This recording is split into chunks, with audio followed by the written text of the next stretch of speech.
এক ব্যক্তি এত পাপ করেছে যে শেষে মৃত্যুর সময় সে সন্তানদেরকে ডাকছে, ডেকে বলছে যে আমি যখন মারা যাব আমার লাশটাকে তোমরা কবর দিও না, যদি আল্লাহ পাক আমাকে ধরতে পারেন তাহলে খবর আছে আমার। কি করতে হবে?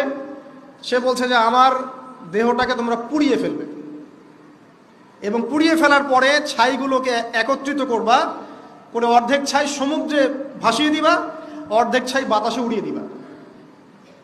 সন্তানরা তাই করলো। মৃত্যুর পর আল্লাহ পাক এই সমুদ্র এবং জমিনকে বাতাসকে আদেশ করলেন যে তোমরা ছাই জড়ো করে দাও।